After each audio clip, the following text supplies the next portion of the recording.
Good morning, good morning sa inyo pong lahat. Happy God First Morning po mga kapatid. Ayan. First, First morning po. first morning. Tayo po ay magpapasimula na First morning. sa umaga po na ito. Tayo po ay manalangin mga kapatid.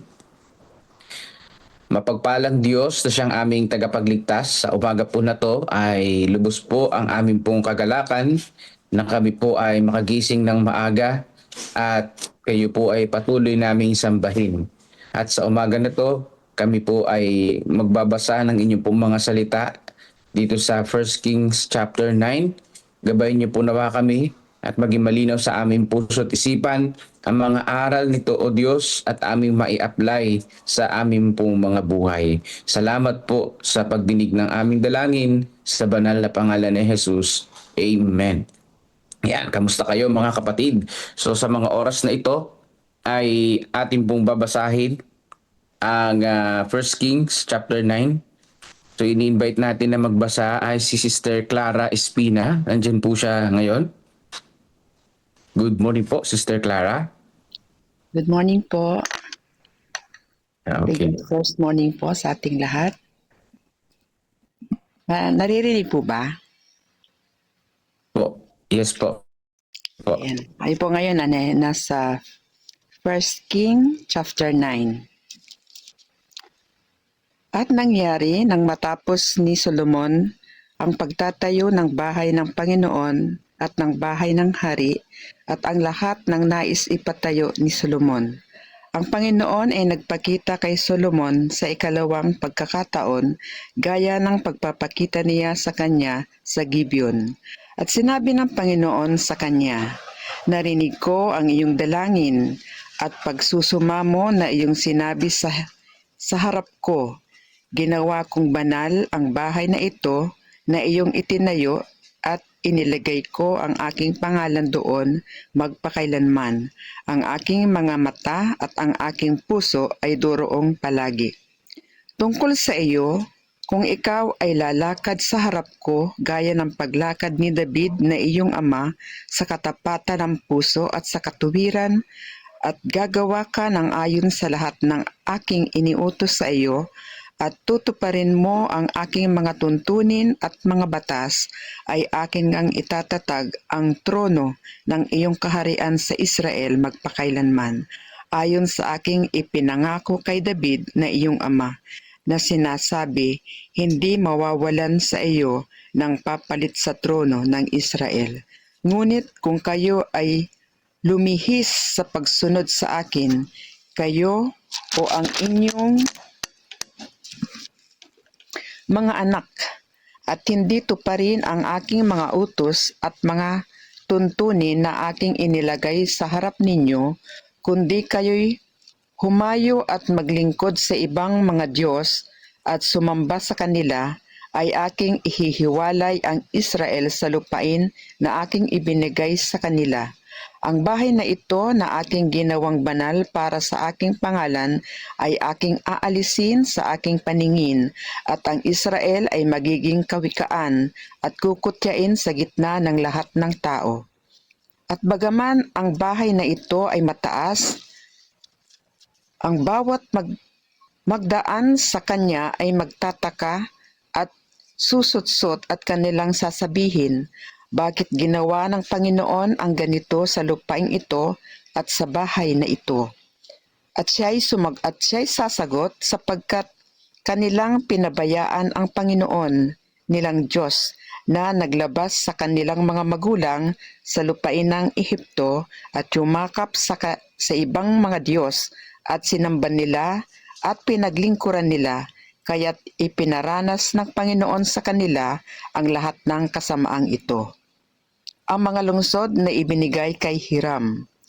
At sa katapusan ng 20 taon, nang maitayo ni Solomon ang 2 gusali, ang bahay ng Panginoon at ang bahay ng hari, at si Hiram na hari ng Tiro ay nagpadala kay Solomon ng mga kahoy na sidro, mga kahoy na sipres ng ginto, hanggat gusto niya,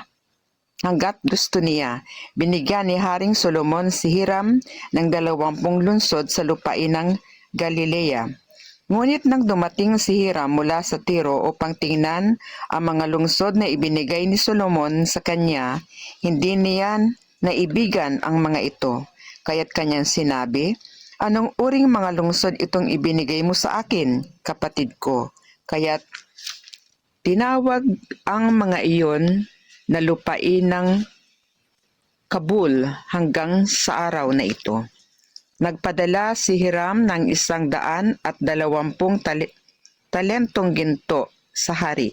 Ito ang kadahilanan ng sapilitang paggawa na iniatang ni Haring Solomon upang itayo ang bahay ng Panginoon at ang kanyang bahay at ang Milo at ang pader ng Jerusalem, ang Hasor, ang Megiddo at ang Giser.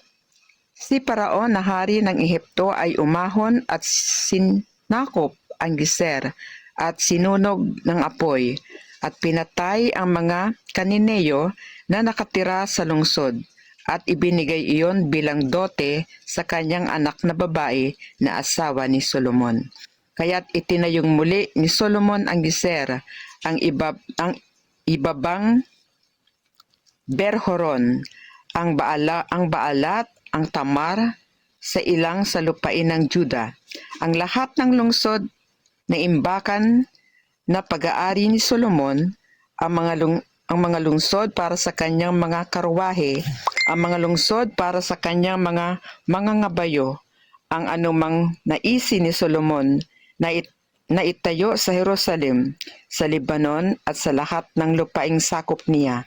Ang lahat ng mga taong naiwan sa mga Amoreyo, sa mga Hiteo, mga Perseo, mga Hiveo, at sa mga Hebuseo na hindi kabilang sa mga anak ng Israel, ang kanilang mga anak na naiwan sa lupain pagkamatay nila na hindi nalipol ng mga anak ni Israel ay ginawa ni Solomon na mga sapilitang alipin hanggang sa araw na ito. Ngunit sa mga araw ni Israel ay walang ginawang alipin si Solomon, kundi sila'y mga lalaking mandirigma, mga lingkod, mga pinuno, mga punong kawal, at mga pinuno sa kanyang mga karwahe at sa kanyang mga mangangabayo. Ito ang mga punong kapatiran, mga punong pantas na nangasiwa sa gawain ni Solomon. 550 na namumuno sa mga manggagawa. Ngunit ang anak na babae ni Faraon ay umahon mula sa lungsod ni David patungo sa kanyang bahay na itinayo ni Solomon para sa kanya. Pagkatapos ay itinayo niya ang Milo. 3 ulit sa isang taon, naghahandog si Solomon ng mga handog na sinusunog at ng mga handog pangkapayapaan sa ibabaw ng dambana na kanyang itinayo para sa Panginoon at nagsusunog ng insenso sa harap ng Panginoon. Sa gayon ay natapos niya ang bahay. Hukbong dagat ni Solomon. Nagpagawa si Haring Solomon ng mga barko sa Isyon Geber na malapit sa Elot, sa baybayin ng dagat na pula sa lupain ng Edom. Nagpadala si Hiram ng mga sasakyan ng kanyang mga tauhan ng mga mandaragat na bihasa sa karagatan kasama ng mga tauhan ni Solomon. At sila'y pumaroon sa Ofer at kumuha mula roon ng ginto na 420 talento at dinala ang mga iyon kay Haring Solomon. Ito lamang po.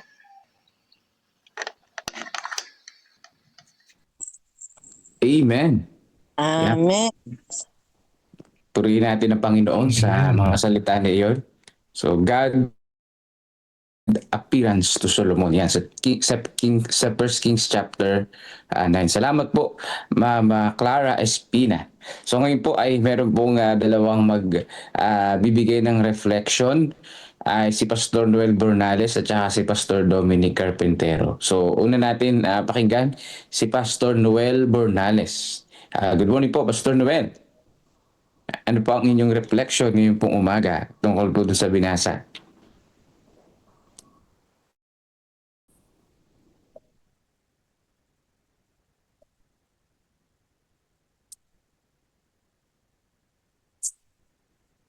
Mukhang wala pa si Good Pastor. morning po. Good morning po, Pastor. Hindi ko alam na ako magre-reflect. Ang isa lang sa aking reflection na aking na kuha dito na pagka tayo ay nanatili sa ating Panginoon, kagaya ng ginawa ni Solomon, ay yung prosperity ay nandoon, kagaya doon sa lecture ng ating bisita kahapon, na talagang yung pagpapala ng Panginoon pagka siyang ating inuuna ay ating makukuha at talagang maranasan natin ang lahat na yon. Kasama na yung respeto ng ating mga tao sa ating paligid. So yun lang po ang aking napakasimpleng reflection sa umagang ito. Happy God first morning po sa lahat. Salamat po, Pastor Noel. Pakinggan naman natin si Pastor Dominic Carpentero.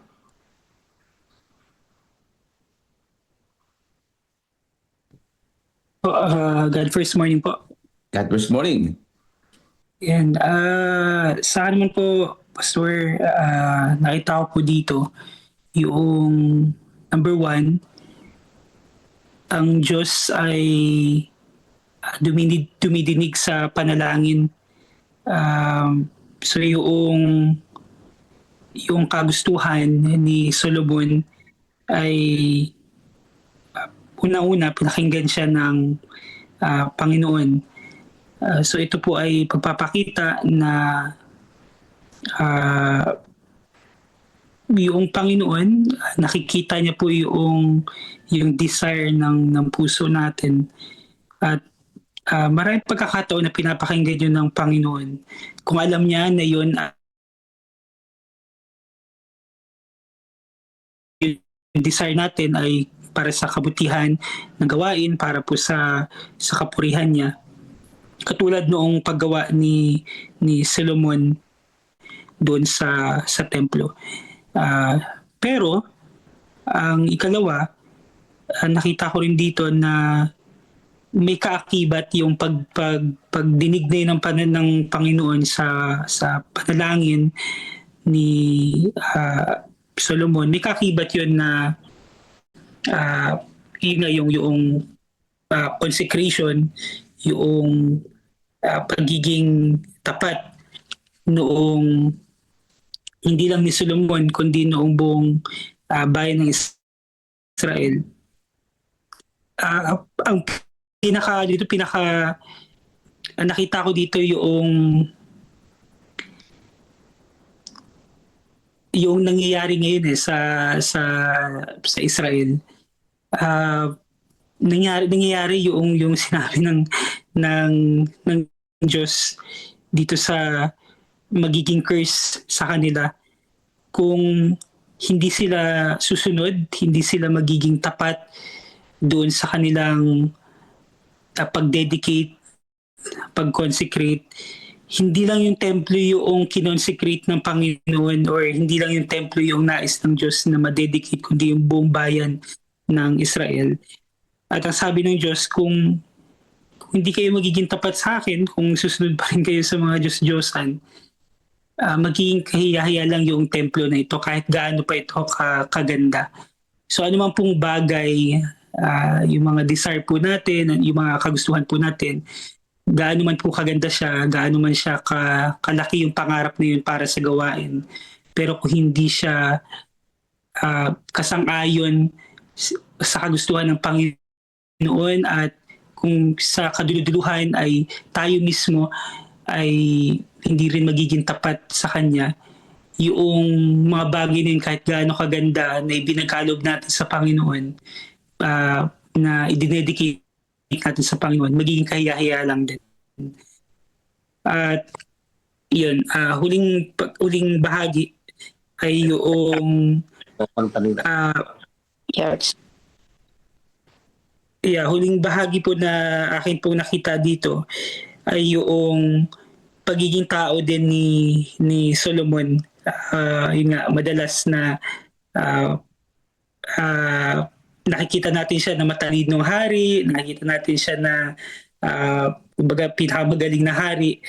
Pero sa katotohanan, tao pa din si Solomon. At nakita rin natin dito yung pagiging bagaman siya ay matalinong hari, nakita pa rin natin yung pagiging tao niya na hari. No, yung decision making niya bilang isang tao na may mga ano din, may mga ilang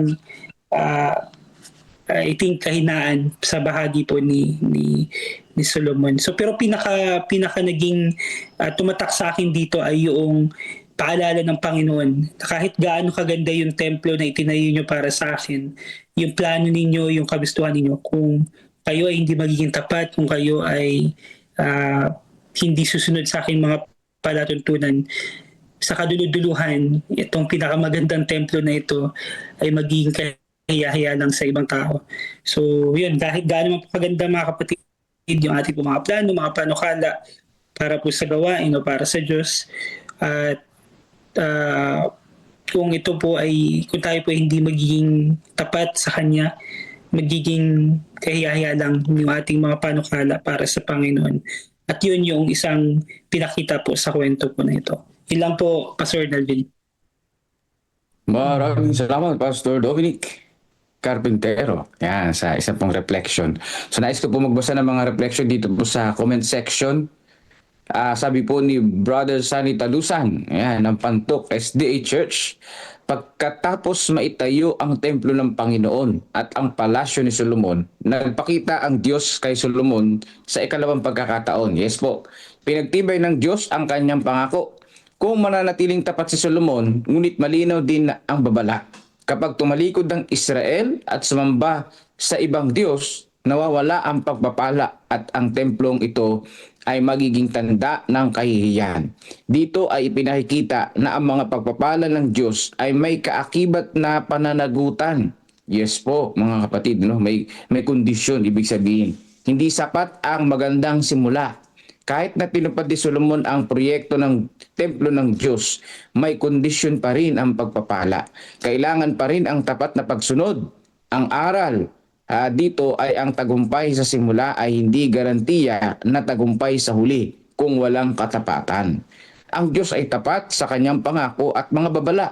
Pinakikita ng Diyos na parehong malinaw ang pangako ng Diyos at ang kanyang babala. Hindi lang siya ang Diyos ng biyaya, kundi Diyos din ng katwiran. Yeah. So sabi dito ni Brother Victor Garcia, and Area 5 NB2, sabi po dito, good God first morning po sa lahat.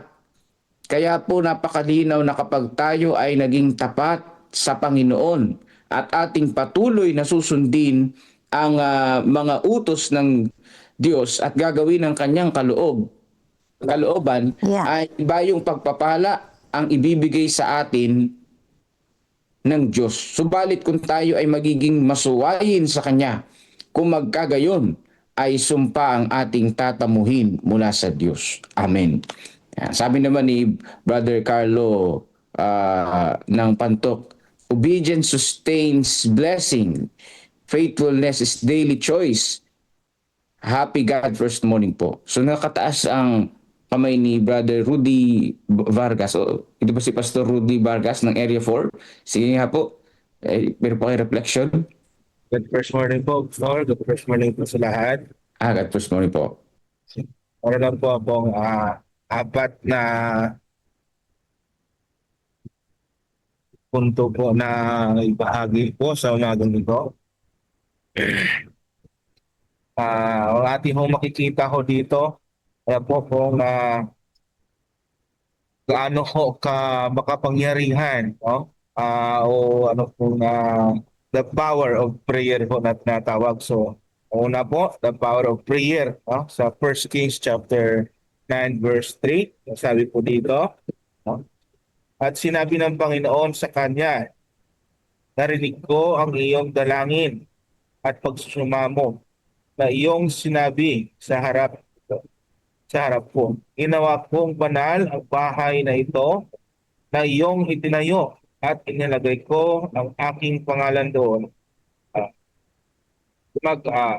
Pakailanman ang aking mga mata ng aking puso ay doroong palagi. So kung ating mapansin ho, mga kapatid, no, ang ating mga panalangin, na ito po ay panalangin ng isang matuwid na lingkod. Mga kapatid, ang ating pagsusumamo ay talagang diringgin. Patayin mo at ulim, umpisahan mo ulit. Diringgin ho ng Diyos ang ating mga Pabito. Ha?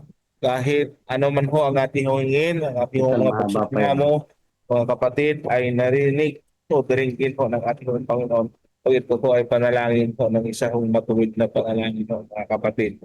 At ang pangalawa po ay the importance of obedience to God. No? Kung gaano ho kahalaga ang pagsunod, no? Ang pagiging masunurin, no? Sa utos ho ng Diyos.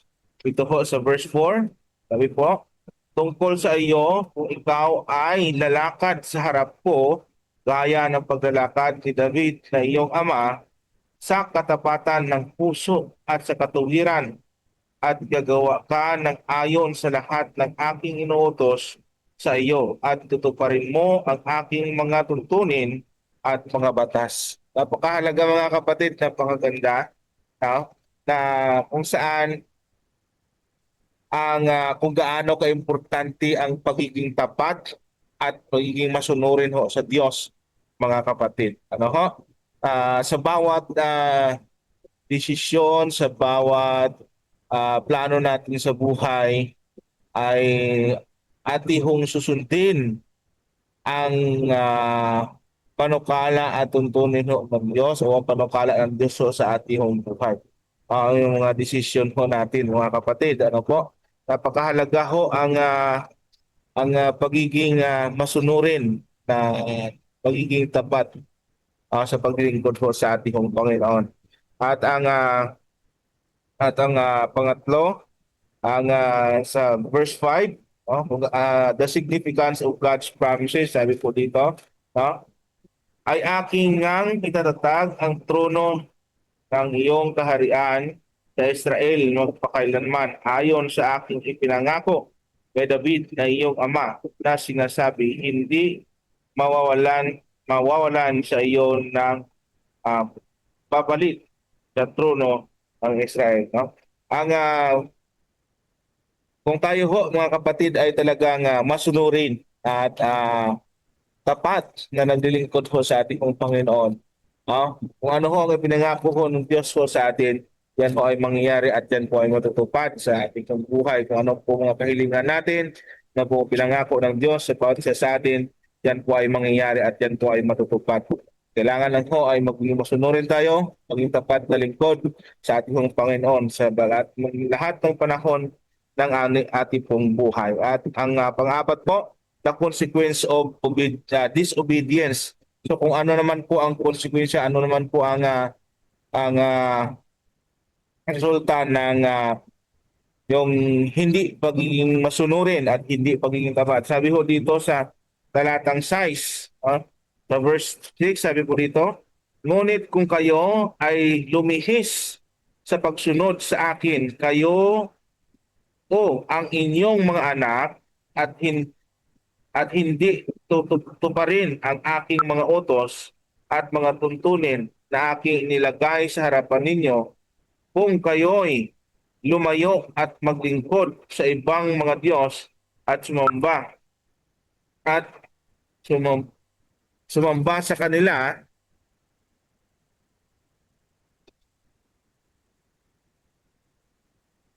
at sumamba sa kanila. Ayan. No? Sabi po, ay aking ihiwalay ang sa lupain na aking bigay sa kanila. Ang bahay na ito, aking ginagawang banal para sa aking pangalan ay aking alisin sa aking paningin at ang Israel ay magiging kawikaan at puputyain sa gitna ng lahat ng tao. So kung ating mapansin ho dito mga kapatid, no, kung ano ho ang konsekwensya o ano po yung resulta sa pagiging hindi masunurin kung ating mapansin sa una pa lang hong panahon, sa una ko nating magulang sapagkat ano ho, kung hindi nila pagsunod sa utos ho ng Diyos, sa tuntunin ho ng Diyos, ay ano po, kaya ho ang tao ho ay na sangkatawan ho na hulog po sa pagkakasala. Hanggang ngayon, sa panahon ho natin mga kapatid, ang hindi pagiging masunurin sa Diyos ay mayroon pong konsekwensya. Sa bawat isa ko sa atin, kung hindi ho tayo magtapat, hindi tayo maging masunurin, alalahanin ko natin palagi na ito ho ay may konsekwensya. Atin hong tatanggapin sa ating Panginoon pag hindi ho tayo maging masunurin sa utos at tuntunin ng ating Panginoon. So yun lang po, Pastor. Maraming salamat po. God first morning po sa lahat and God bless po. Okay, maraming salamat po, Pastor Rudy. Sabi rin ni Brother Jonathan Maglonso ng Malolos Church. Happy God First Morning. Sa Kawikaan 4:23, ang puso mo'y ingatan mabuti at alagaan, pagkat iyan ang siyang bukal ng buhay. Sinasabi po dito, may kondisyon ang blessings. Ngunit kung susunod tayo sa katuwiran ng Diyos at di tatalikod, ay mananatili sa atin ang Diyos at ang tunay na bahay ng Diyos ay ang pusong masunurin. Yan. So, God First Morning po sa lahat. At meron pa po dito na reflection ni Sister Regina Clemente. Ang buong chapter po ng 1 King 9 ay nagpapaalala sa atin na ang pagtitiwala, pagsunod, paglilingkod at pag-surrender sa Diyos ay mahalaga sa pagtanggap ng mga pagpapala at pagtatagumpay sa buhay. Ayan. Okay, meron pa po ba mga kapatid na reflection? Sabi po dito, meron pa si Brother Sunny Talusan na reflection dito. Hindi pinili ng Diyos kung alin ang tutuparin. Ito ay parehong kanyang pangako at babala ay tiyak na mangyayari. Bagamat banal ang templo, ang puso ng sambahayan ang mas mahalaga sa Diyos. Kapag ang puso ay lumayo, kahit banal na lugar ay nawawalan ng saysay. Ang aral dito ay ang pananampalataya ay hindi nasusukat sa istruktura kundi sa pagsunod. Ang reflections ko dito ay matapos ang lahat ng ating tagumpay, nananatili ba tayong tapat sa Diyos? Mas pinahalagahan ko ba ang panlabas na gawain kaysa panloob na relasyon ko sa Diyos? Nakikinig ba tayo sa babala ng Diyos tulad ng pakikinig natin sa kanyang pangako? Ang tunay na tagumpay na pagpapala ay pinanatili sa pamamagitan ng pagsunod. Ang relasyon sa Diyos ay hindi isang proyekto, kundi isang panghabang buhay na lakas.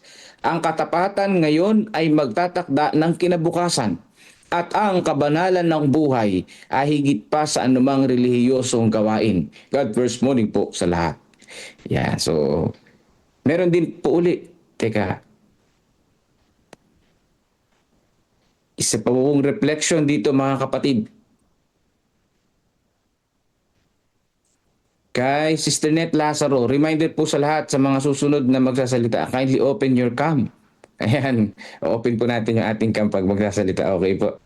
So, sabi rin po ni Brother Romel Samiliano, Unang Hari, chapter 9, na nagpapakita ng kondisyon ng Diyos sa pagpapala, katapatan at pagsunod. Ang pagtatayo ng templo ay hindi sapat kung tatalikod sa Kanya.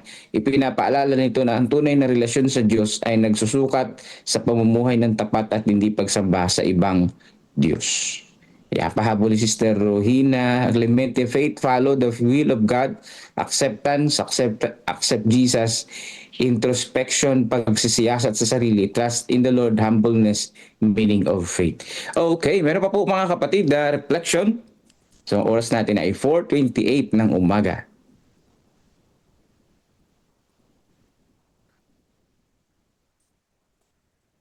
So, tunay nga po mga kapatid, no, na mula doon sa verse 4 to 6 ay isa sa mga blessing ng Panginoon at warning ng Panginoon sa bawat isa sa atin na kailangan tayo ay masumpungan na tapat sa ating Panginoong Diyos. So maaaring meron tayong tamang doktrina as Seventh-day Adventist, no? Aktibo tayo sa ministry, No, lagi tayong gumigising pagka umaga. Marami tayong mga ministeryo sa mga bawat church natin. O, tayo ay ginagamit ng Panginoon, may palaganap ang kanyang salita. Ngunit, kung unti-unting naliligaw o nawawala yung ating relasyon sa ating Panginoong Diyos at tumihina, ay ito ay parang anay, no? Na akala natin sa panlabas, active tayo sa ministry. Pero umihina pala yung relasyon natin. Wala tayong personal na devotional sa ating Panginoon. Ito ay lubhang napaka mapanganib. Ito ay mahalagang paalala sa bawat isa sa atin at sa ating pong mga manggagawa. Siyempre sa mga church leaders din na nandito. So Pastor Barredo, good morning po sa iyo. Morning, Pastor Melvin. God bless morning po. Sa lahat ng ating mga kapatid. Talaga pong masipag. At tuwing umaga ay inuuna ang Diyos. Ang reflection lang na gusto ko pong ibahagi dito sa ating pag-aaral ngayong umaga sa bahagi ng binasa ng ating kapatid. Kung titingnan natin mga kapatid, doon sa bahagi ng unang hari, mapapansin natin na ang Diyos ay laging nakikipagtipan sa kanyang mga anak na patuloy na tumutugon sa kanyang banal na kalooban. Ang kasunduan na palagi niyang ibinabangon ay kung ang kanyang anak na pinili, tinawagan, ay tutugon sa kanyang tipan, ay kanyang pagpapalain. At yung tipan na yon ng ating Panginoon ay hindi yun nababago magpakilanman hanggang sa ating kapanahunan. Kaya kung papansinin natin nung si Solomon ay nakipag-usap sa Panginoon tuon sa unang hari, Kapitulo 9, talatang 4 ay sabi ng Panginoon, kung ikaw ay lalakad sa aking harapan at tutuparin mo ang aking mga utos. Merong ibinibigay ang Diyos na kondisyon. Pero yung kondisyon na yon ay kung ang tao ay patuloy na lalakad sa kalooban ng Panginoon, magkakaroon ng kapayapaan, kaginhawahan, lalo tigit doon sa bahagi ng kanyang pagsunod doon sa tipan ng Panginoon na lalakad sa kautusan, tutuparin ang kanyang kalooban, ay mararanasan niyang iba yung pagpapala at kagandahang loob ng ating Panginoon. Ngunit doon sa bahagi ng mga talatang 6 at 7, sabi, kung kayo'y tatalikod, ang Israel ay aking ihiwalay sa lupain. Nakita natin mga kapatid yung bahagi ng walang hanggang tipan ng Panginoon. Nandun yung kanyang hiwaga ng kanyang pag-ibig.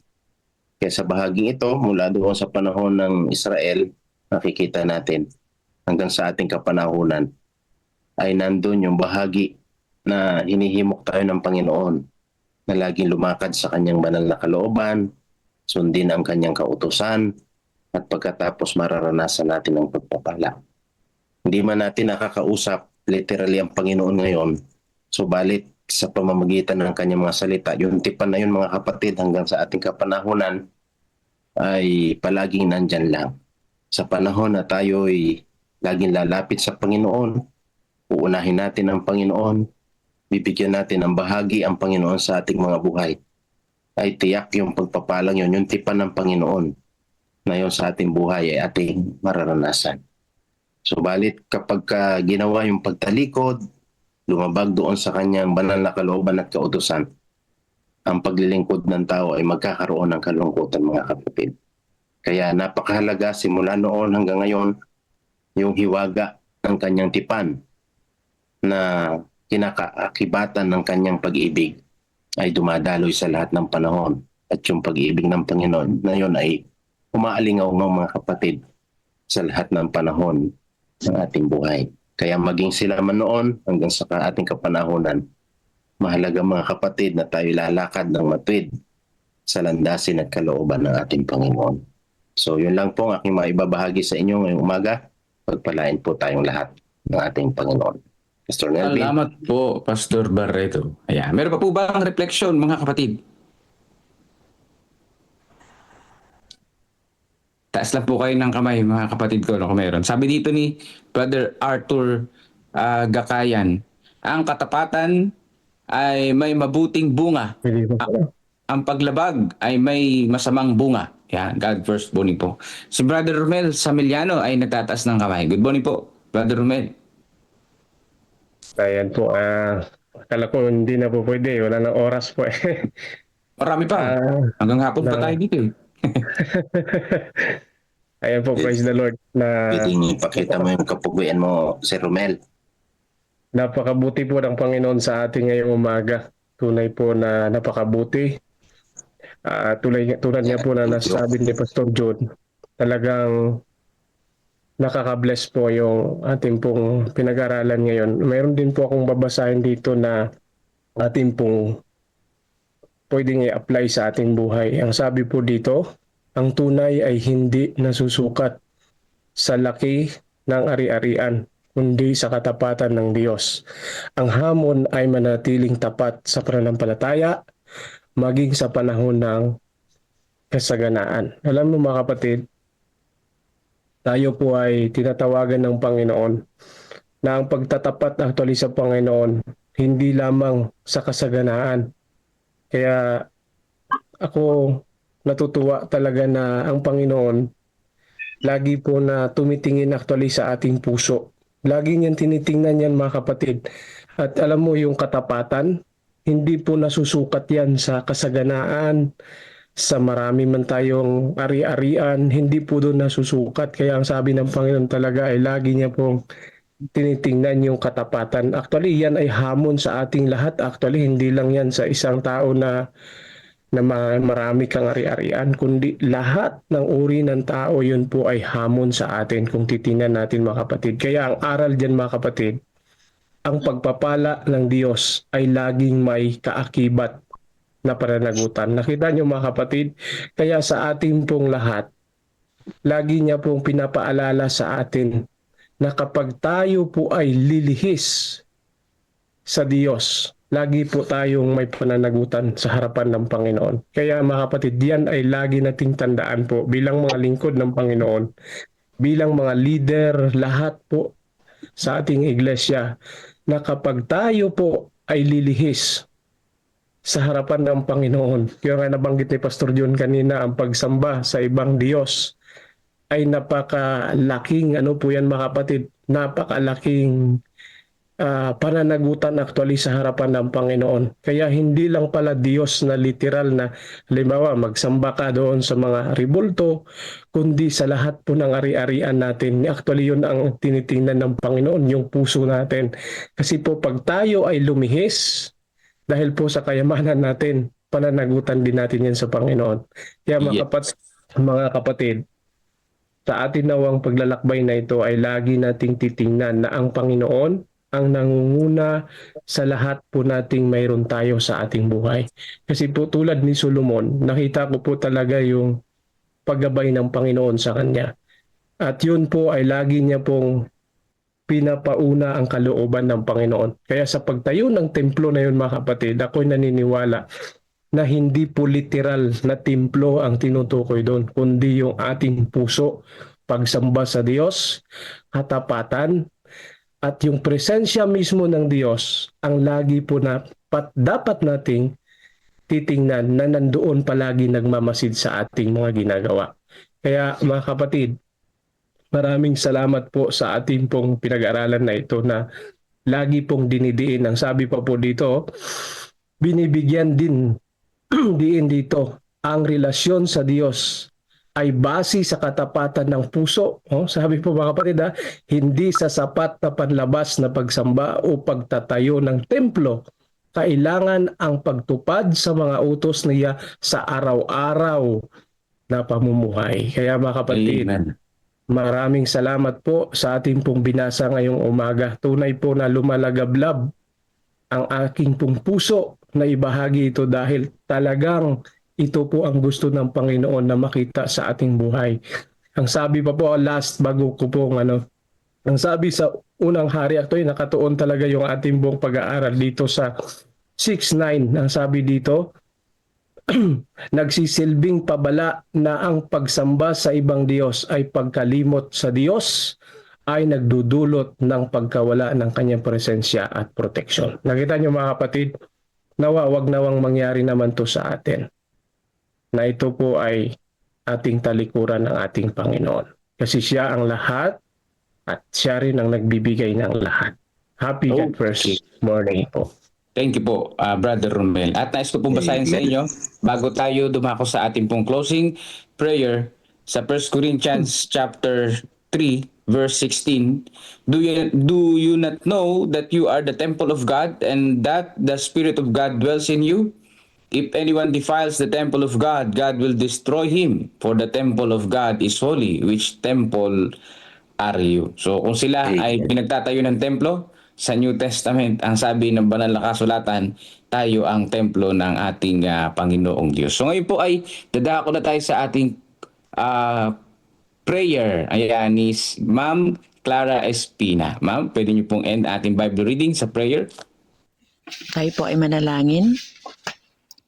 Dagil at makapangyarihan naming Ama, muli po kaming nagpupuri sa iyong banal na pangalan at nagpapasalamat sa iyong kabutihan sa bawat isa sa amin.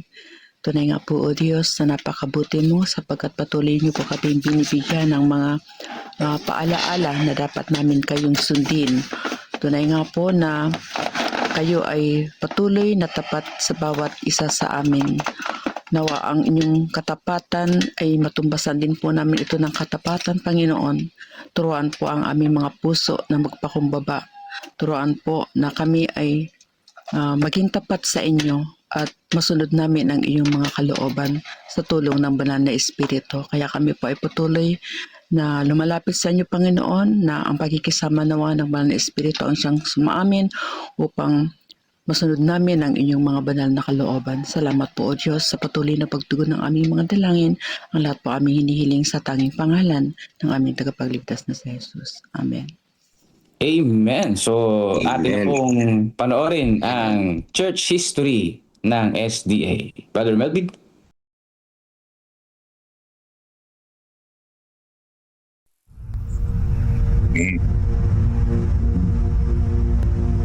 Pagkatapos bumalik ni Jesus sa langit, naiwan sa kanyang mga alagad ang dakilang tungkulin na dalhin ang ebanghelyo sa buong mundo.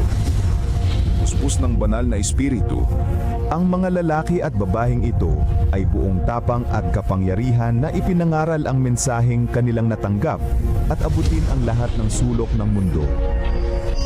Ngunit hindi ito nangyari nang walang matinding pagtutol. Una mula sa mga Hudyo at pagkatapos mula sa pamahalaang Romano. Maraming Kristiyano ang nanatiling tapat hanggang kamatayan. Tiniis ang pagpapahirap at kahihiyan sa harap ng mga masayang manood sa Circus Maximus at Colosseum sa Roma at sa buong imperyo. Gayunpaman, ang dugo ng mga martir ay naglatag ng daan para lalo pang lumaganap ang ebanghelyo. Pagkalipas ng mga taon ng pag-uusig ng mga emperador ng Roma, isang emperador na nagngangalang Constantine ang nagpahayag ng kanyang pagtalima sa Kristyanismo noong 312 AD. Naging tanyag ang Kristyanismo, ngunit kasabay nito ay pumasok din sa simbahan ang maraming paganong kaugalian at simbolo, lalo na sa Roma. Ang obispo ng Roma ay unti-unting nagkaroon ng higit na kapangyarihan at autoridad at nagsimulang tutulan at usigin ang mga taong kumikilala kay Jesus lamang bilang ulo ng iglesia at tumatanggap sa Biblia lamang bilang pinakamataas na pamantayan ng katotohanan. Upang makatakas sa lumalalang pag-uusig, ang tunay na bayan ng Diyos ay umatras patungo sa mga liblib na lugar ng Europa. Sa hilagang Italia, ang mga Waldenses ay nagtago sa mga kabundukan. Marami ang pinatay ngunit patuloy na nagningning ang liwanag sa kadiliman sapagkat ang Diyos ay nananatiling may kontrol. Siya ay nagbangon ng mga lalaking tulad ni Wycliffe, Hus, Tyndale, Luther, Calvin at Zwingli upang tumindig para sa katotohanan. Ipinaglaban nila ang Biblia lamang, pananampalataya lamang at si Kristo lamang. Noong 1798, sa katuparan ng propesiya sa aklat ni Daniel, ang kapangyarihang panrelihiyon at pangpolitika ng simbahang Romano ay pansamantalang nabawasan nang alisin ni General Berthier si Pope Pius VI sa kanyang trono. Kasunod nito, nagkaroon ng malaking pagkagising sa interes tungkol sa mga propesiya ni Daniel at marami ang naniwalang malapit nang bumalik si Jesus. Sa Estados Unidos, pinangunahan ng Baptist preacher na si William Miller kasamang daang-daang ibang tagapangaral ang pagtuturo tungkol sa pagbabalik ni Kristo noong 1844. Subalit nang hindi bumalik si Jesus noong 1844, masusing pag-aaral ng Biblia ang nagbigay liwanag sa isang maliit na grupo na ang ministeryo ni Kristo sa makalangit na santuario ang dahilan ng kanilang matinding kabiguan. Natuklasan nila sa Biblia na ang ikapitong araw ay Sabat na itinalaga ni Jesus para sa kanyang bayan. Unti-unti nilang naumawaan na ang kanilang misyon ay ipangaral ang mensahe ng tatlong anghel sa Apokalipsis 14. Bilang mga Seventh-day Adventist, ang layunin nila ay ipangaral ng may kapangyarihan ang walang hanggang ebanghelyo at ihanda ang mundo sa pagbabalik ni Kristo. Mahigit sa 160 years na ang lumipas, mga taong dumaan sa dalawang World War, maraming kampanyang militar, mga krisis sa ekonomiya, ang pagtaas ng ateismo at sekularismo at pagdami ng populasyon ng mundo. Dumami rin ang mga natural na kalamidad na pabalik-balik at lumalala. Sa panahong ito, ang misyon at mensahe ng iglesia ay mas may kabuluhan at mas agaran kaysa dati. Si Jesus ay malapit nang dumating at ang mundo ay dapat na maihanda. Maghanda sa pagsalubong sa Diyos. Amen. Amen po. Amen. So tayo po ngayon ay makikinig na Jesus Wins sa ating pong devotional ngayong umaga. Tawagan na po natin. Isawit. Brother po ba? Ma'am. Oh, I'm good, brother. Brother, Stanley Sawit. Good morning po sa iyo. Okay po. Happy God first morning po sa lahat. Ang ating pong babasahin ngayong sa umagang ito ay may pamagat na His Provision. And the key text comes from the Gospel of Matthew chapter 6 verse 8 and reads, "Your Father knows what you need before you ask Him." When my father passed away, a deep sadness came upon me. I didn't fully understand all the levels of grief I was experiencing. A friend sent me an article that greatly helped me. It explained how, when we lose our final parent, we grieve on 3 additional levels. When we lose our first parent, we place our energy on the parent that we have left. But when the second parent dies, we grieve both parents anew. Second, for the first time, we are orphans. Third, the generation before us is gone. Therefore, we are the next to face our mortality. Being an orphan brought a new personal level of grief, and immediately all the Bible verses that refer to God as our Father had a new and intimate meaning for me. Jesus introduced his followers to a new and intimate way to relate to God. He is our Father. He said that unbelievers try to impress God by mere repetitions, but his disciples should not. Several times in the Sermon on the Mount, Jesus talks about God as the disciples' Father. This has become personal for me. When addressing God as our Father, I'm not talking to a distant God, but to one who loves and cares for me. And by using the first plural possessive pronoun, I am part of the community of God's children. The Lord's Prayer is divided into 2 main parts. One contains 3 statements about God, and the other contains 3 petitions for His provision. Hallowed be your name. Your kingdom come. Your will be done. Your. Our perspective is aligned with God's when our focus is on Him. Recognizing the holiness of His name and desiring His kingdom to be established and His purposes fulfilled. Then we acknowledge our dependency on Him, requesting daily provision for our physical needs, as well as forgiveness for our sins and deliverance from temptations. And you can see this in 11, 13 verses. All of this is preceded by Jesus' reminder Reminder that our Father knows what we need even before we ask Him. We are the beloved children of God. We delight in providing to our children.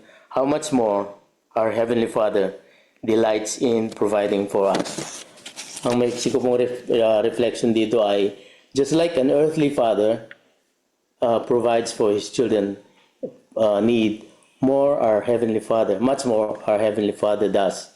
It even says, even before we ask Him, He already knows our need, and thus He always provides for that. Indeed, what an assurance of a loving and caring Father who meets and provides our needs, so that we are not supposed to worry. Ilan po. Amen po. Okay po. Amen po. Pwede nyo na po i-close sa prayer, Brother Stanley. Sige po. Tayo po'y manalangin. What a joy, what a comfort, Father in heaven, to savor your blessing this morning. It's even a blessing of life. Thank you, Lord, for being a great provider, a great sustainer in all aspects of our lives. May we always be nourished by your word so that we'll be strengthened our faith. Thank you, Lord, and even for the forgiveness of our sins, for all this favor and supplication I do pray and ask in the loving name of Jesus. Amen. Amen. So tayo po ay dadako na sa God First video.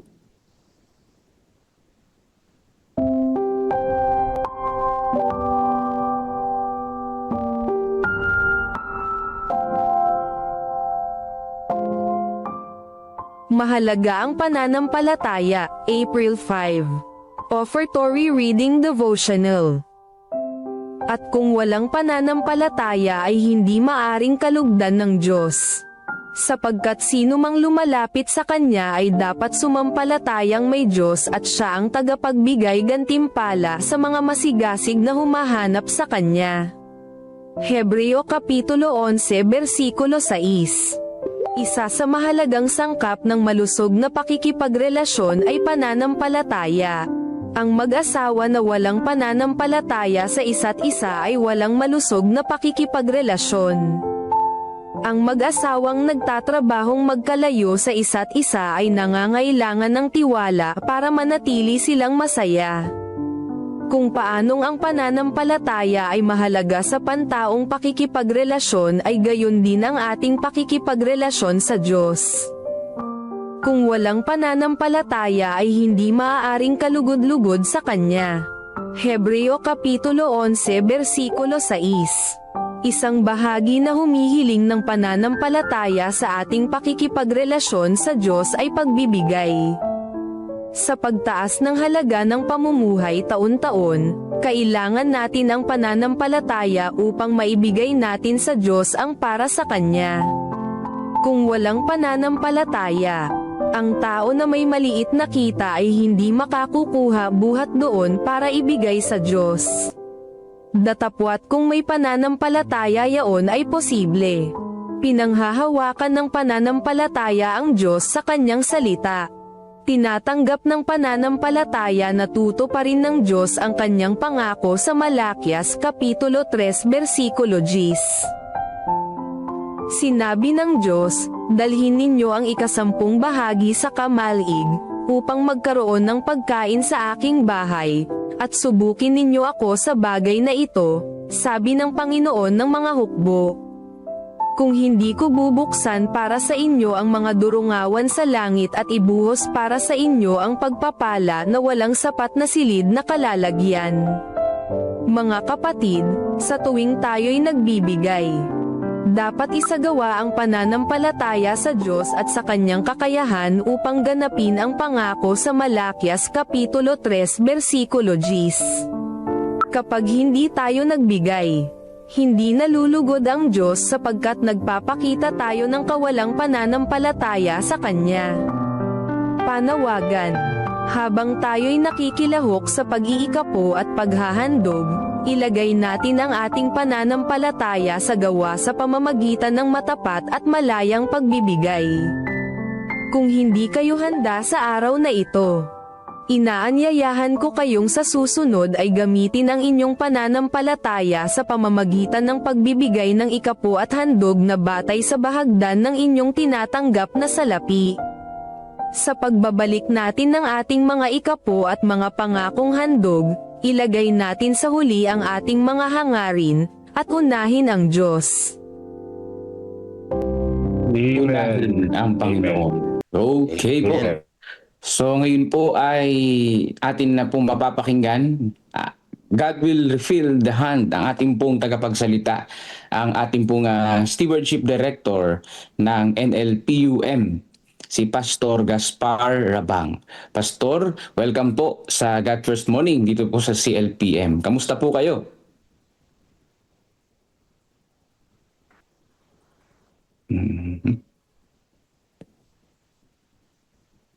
I-welcome po natin ang ating tagapagsalita, si Pastor Gaspar Rabang. God First Morning po, Pastor. Naka-mute po kayo, Pastor. Nakamute po, Pastor. Yan. Good morning po sa ating lahat. Morning po. God first Good morning. morning po. Good morning po. God first morning po. Good morning. Good morning. Napakasaya pala itong programa natin dito sa ating CITM. Sa ating every morning worship. Ako ay masaya na makisali ngayon sa inyo sa ating gaganapin na morning devotional. Nag-i-echo. Okay lang po ba ang aking microphone? Hindi po, Pastor. nag-i-echo po kayo. May echo po, Pastor. Okay. At salamat sa mga testimony, mga senior nyo sa atin ngayon dahil nagpapahiwatig kung gaano dakila ang ating Panginoon Diyos.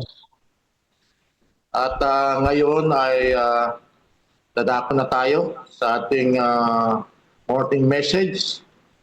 At talagang nai-inspire ako dahil marami pala tayo na nakikihalaho sa ating programa ngayong umagang ito at sa umagang umaga ay tayo ay talagang sinasadya natin yung ating pakikidalo at pakikisangkot sa ating morning devotional at morning na pagpuri natin sa ating Panginoon Diyos.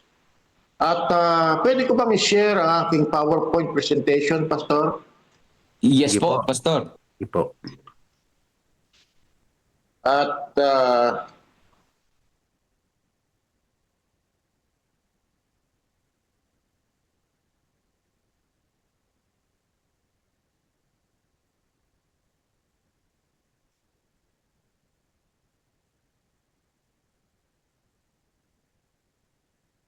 ang ating paksa ay God will refill the hand. Napakaganda itong ibinigay ni Pastor John na mensahe ngayong topic na binigay niya sa akin upang makisalo at makisama sa ating morning devotional ngayong umagang ito.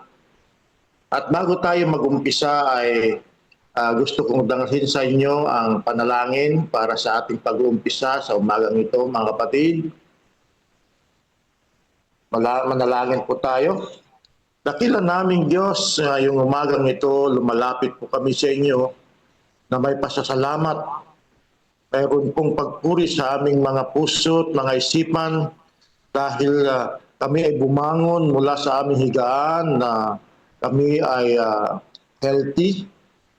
At kami, Panginoong Diyos, ay nakakaisa na magpuri sa inyong pangalan.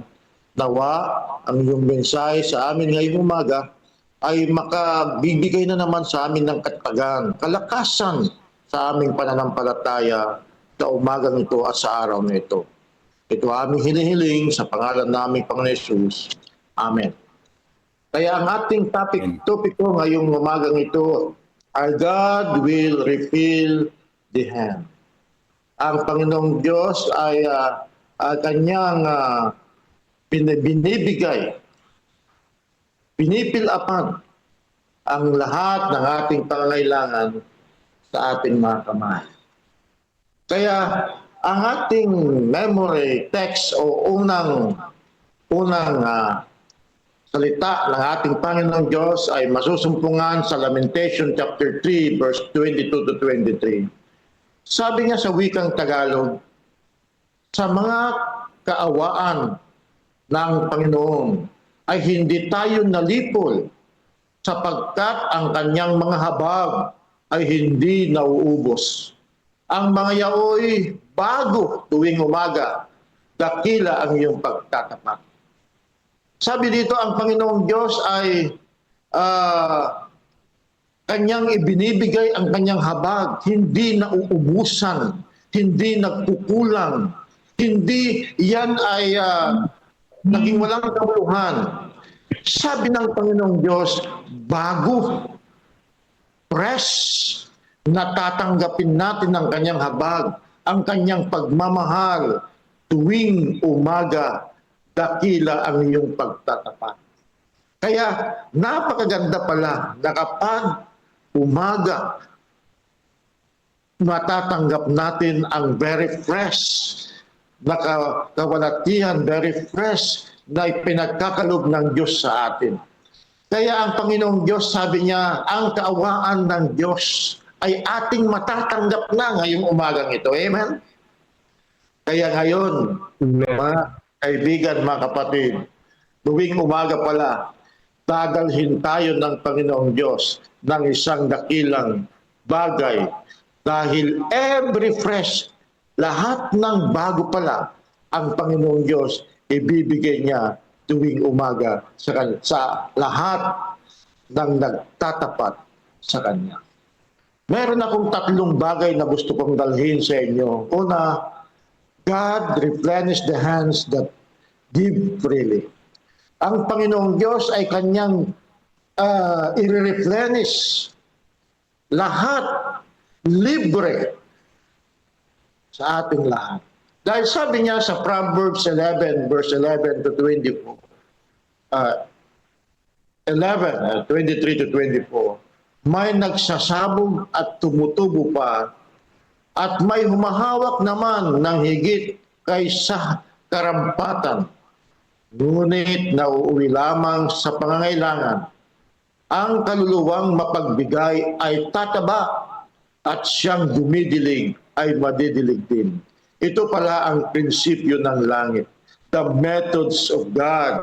Na kapag pala tayo ay may espiritong mapagbigay, tataba tayo. At kung sino man ang nagdidilig, nadidiligan din tayo. Ito pala yung sinasabi niya dito na ang Panginoong Diyos ay talagang totoo at sapat. Na tayo pala yung kapag ginagamit natin yung pagpapala ng Diyos, nare-replenish pala. Sinasabi niya na lahat ng mga pagkukulang kailangan ma-empty, maibigay sa lahat, sa pangangailangan, sa kabutihan para sa ating mga buhay, para kabutihan sa gawain ng Panginoong Diyos. Mga kapatid, ang Panginoong Diyos, sinasabi niya na tayo pala ay karapat-dapat na tataba sa pagpapala. The more pala na hinuhold natin ang pagpapala ng Diyos na hindi tayo mga daluyan ng pagpapala, sabi nga dito, mauuwi lang sa pangangailangan. Kaya nagtataka tayo, bakit marami tayong sweldo, marami naman tayong pera, pero bakit may kulang?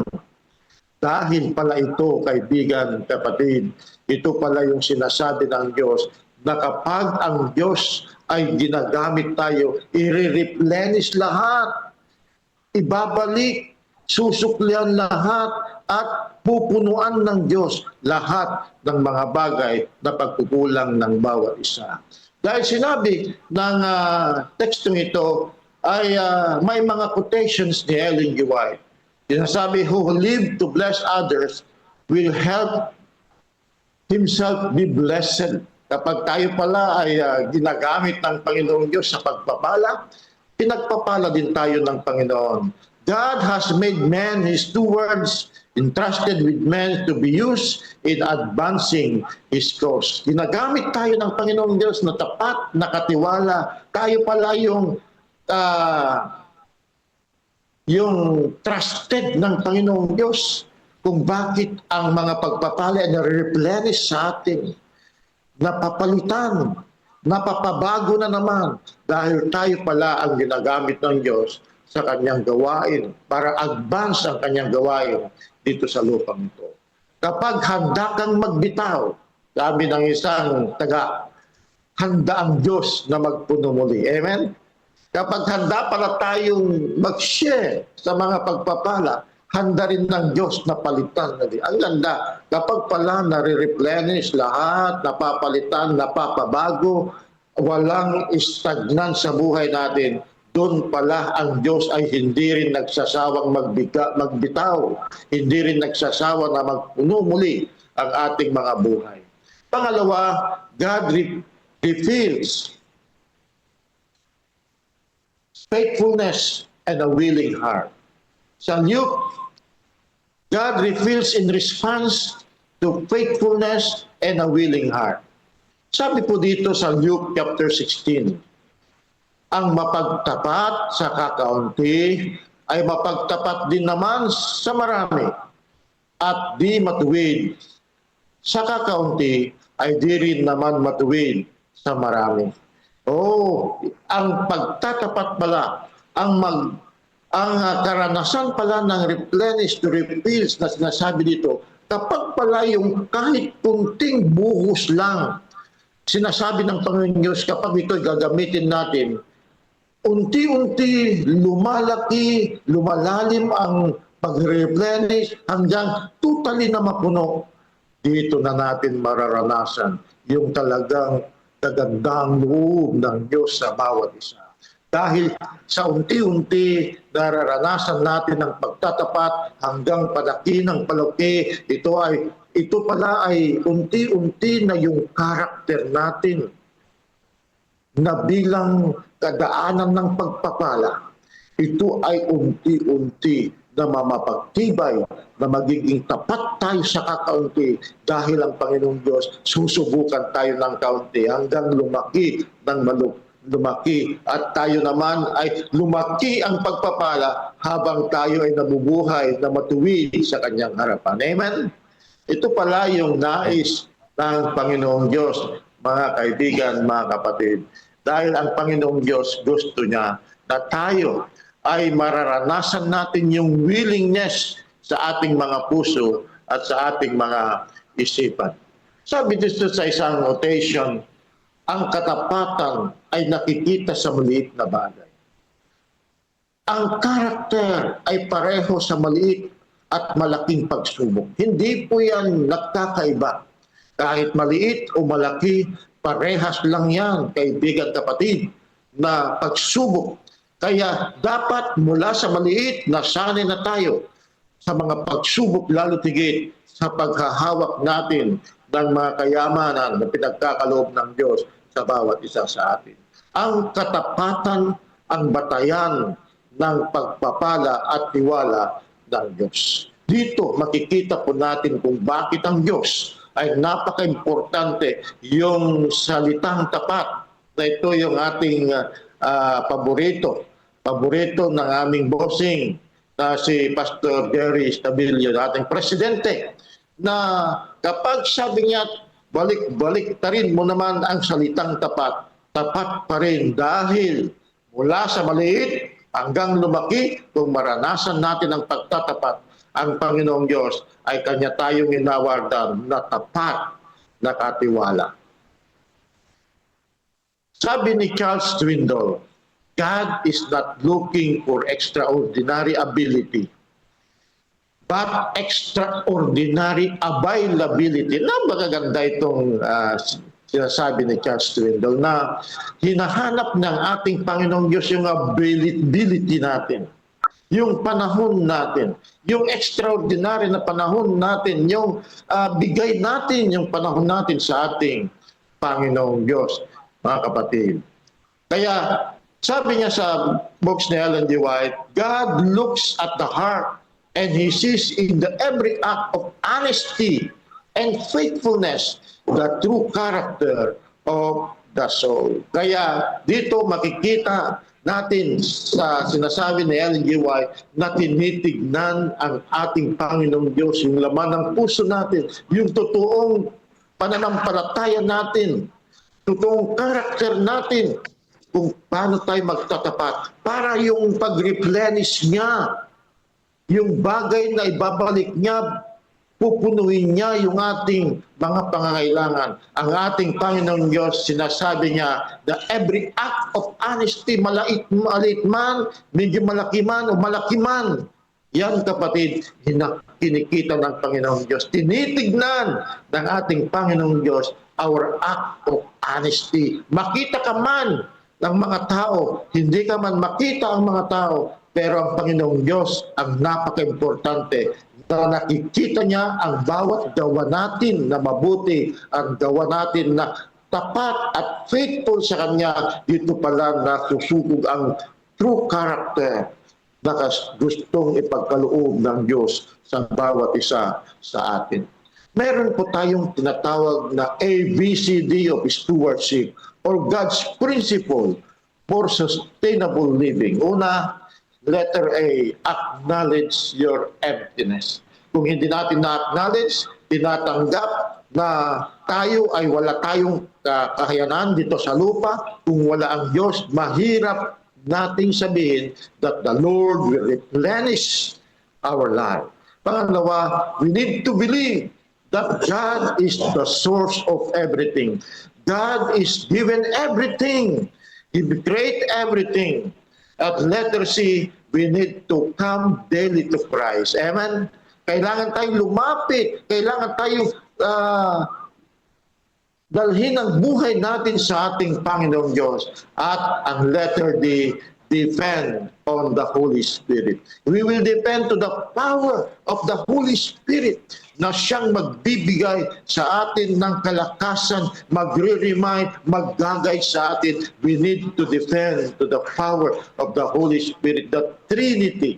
Ito yung sinasabi natin na the ABC of stewardship or the principles of sustainable living. Napakaganda na kailangan natin i-memorize ito mga kapatid. Dahil dito na sa unang A pa lang, kailangan natin tanggapin na tayo ay may pagkukulang, tanggapin natin na tayo walang-wala at wala tayong kakayanan kung wala ang Diyos sa buhay natin, mga kapatid. Ikatlo, the heaven refills the hands that act in harmony with God's will. Sabi nga dito sa 2 Corinthians 9 verse 8, maaring gawin ng Diyos na ang lahat ng biyaya ay nagsisagana sa inyo upang kayo na mayroong laging buong kaya sa lahat ay magsisipagana sa bawat mabuting gawa.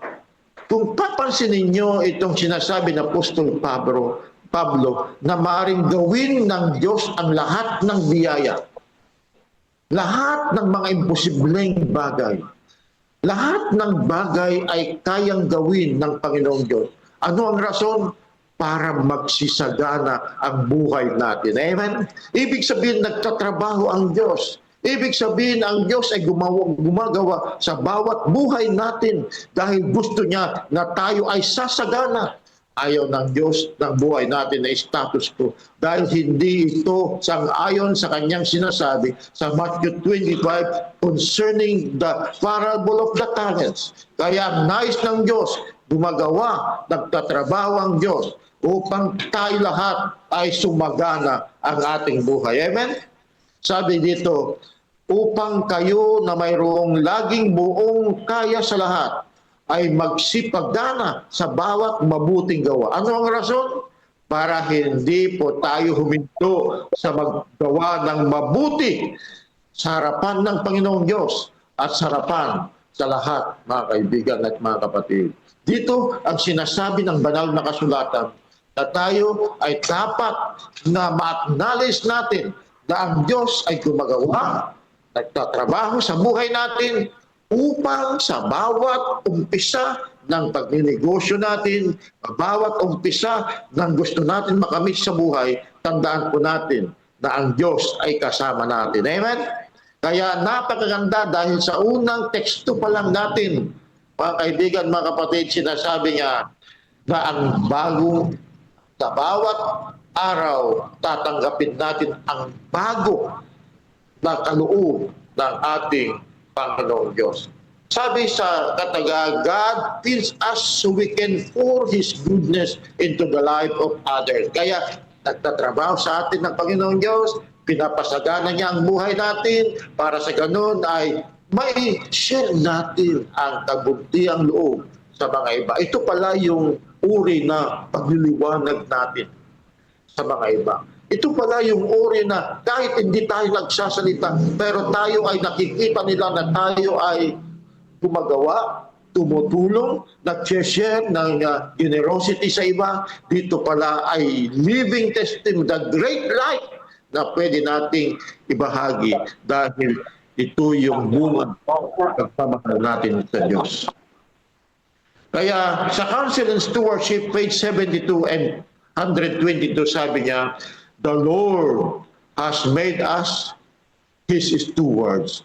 Everything we have belongs to Him, and we are accountable for the use we make. So ibig sabihin lahat ng marireplenish, accountable pala tayo, mga kapatid, kung paano natin ito gagamitin sa gawain ng Panginoong Diyos. Money is a blessing when we put to a right use. It is a means of doing good to others. Magiging pagpapala pala ng kayamanan ang mga pera natin kung ito ay gamitin natin sa mabuti. Amen? Gamitin natin sa gawain ng Panginoong Diyos. Magiging ito pala ay isang pagpapala kung ito ay magamit sa tama sa harapan ng ating Panginoong Diyos. What is God's methods of refilling? Sangayon sa Lucas 6 verse 33, ito yung method ng Panginoong Diyos. Magbigay kayo at kayo'y bibigyan. Hindi mawawala itong method ng Panginoong Diyos. Padaanin mo ang pagpapala upang dumating din ang pagpapala. Ang iyong handog ay magiging masagana, umaapaw pa sa inyong mga kandungan. Kung walang method na ito, kaibigan, hindi po natin ito masasabi na tayo ay pinagpapala ng Diyos. Hindi natin ito masasabi na ang mga pagpapala ng Diyos para sa ating kabutihan. Masasabi lang natin ito na method ng Panginoong Diyos kapag itong sinasabi niya, magbigay kayo at kayo'y bibigyan, kapag ito ay magiging practice na natin sa ating mga buhay. In conclusion, mga kaibigan, mga kapatid, ayoko nang tagalan. Una, God replenished the hand that give freely. God refills in response to faithfulness and willing heart. And heaven refills the hand that act in harmony with God's will. Because faithful giving is never in vain. Trust God to refill your hand, for His blessings are abundant and overflowing when we live with faith, generosity, and alignment with His will. Mga kapatid, ang Panginoong Diyos nais niya na tayo ay maranasan natin yung daanan, yung salitang replenish, yung salitang mapagbigay, yung salitang generous sa lahat ng bagay, hindi lang generous sa paggastos ng mga walang makabuluhang bagay, lalo tigit generous sa gawain ng Panginoong Diyos, generous sa paggawa ng mabuti, upang ang salitang replenish o refills ay magagawa natin at may kakabuhay natin dahil sa mga pagpapala ng ating Panginoong Diyos sa bawat araw ng ating buhay. Mga kapatid, pagpalain nawa tayo ng ating Panginoong Diyos, nawa patuloy tayong manalig at patuloy po tayong manampalataya at patuloy tayong maglingkod na may kasiyahan dahil ang Panginoong Diyos, every gawa, every act of honesty, every act of sharing good to others, ang Panginoong Diyos ay nakikita niya at ito ay tinutuganan ng Diyos sa lahat ng ating mga hinihingi, lahat ng ating pangailangan dahil ang Diyos ay sinasabi niya, mapalad tayo kung maranasan natin ang ganitong buhay hanggang darating ang ating Panginoong Diyos. Magandang umaga po sa ating lahat, mga kapatid. Amen. Amen po. Amen. Praise God. Amen. Salamat po, Pastor. Pastor Rabang, yan, ng NLPUM, Pastor Gaspar. Pastor Barredo, meron po kayong sasabihin? Salamat din po. Yes. Salamat po, Kusing, sa napakagandang mensahe na inyo pong ipinagkaloob. Tunay nga naman na ito'y patuloy na nagpalakas ng aming puso, ng ating pananampalataya, mga kapatid. Nakita ko sa bahagi ito ng ating narinig sa ating magiting na direktor ng stewardship ng NLPUM na kung titingnan po natin pala, mga kapatid, yung pagbubukas ng talata na ating narinig doon sa Lamentation chapter 3 verses 22 at 23 na yung pagpapala ng Panginoon ay bago tuwing umaga.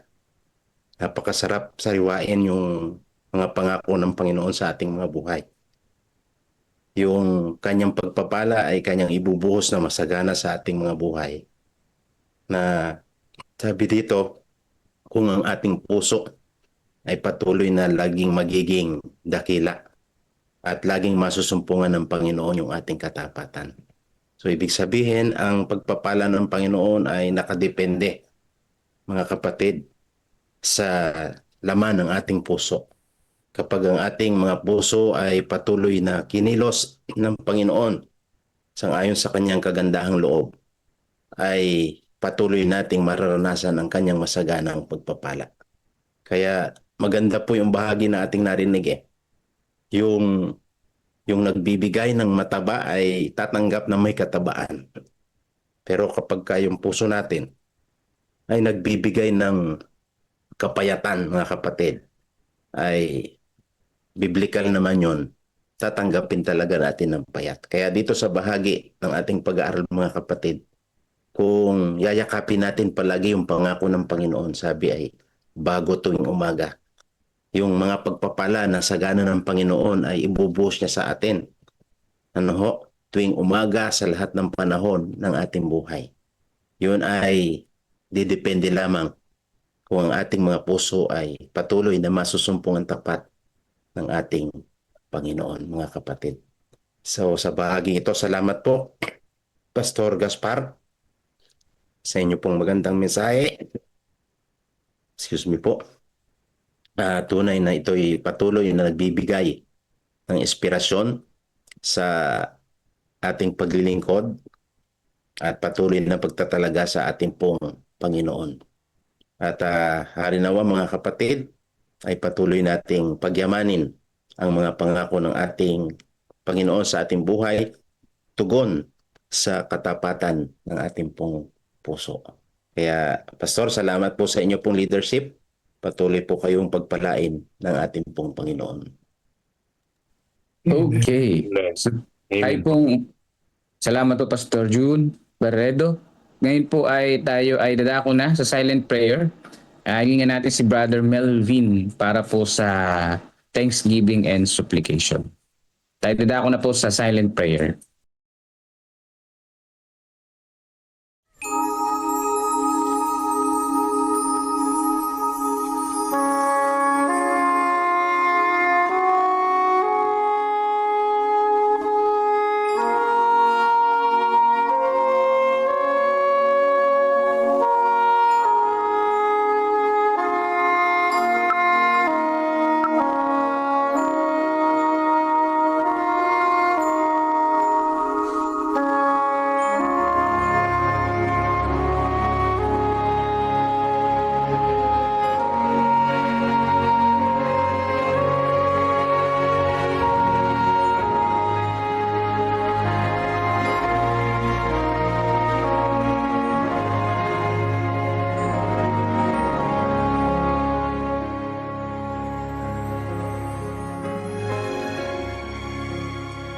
Mapagpalang Diyos na siyang aming tagapagligtas, kayo po ay patuloy naming sinasamba sa mga oras na ito.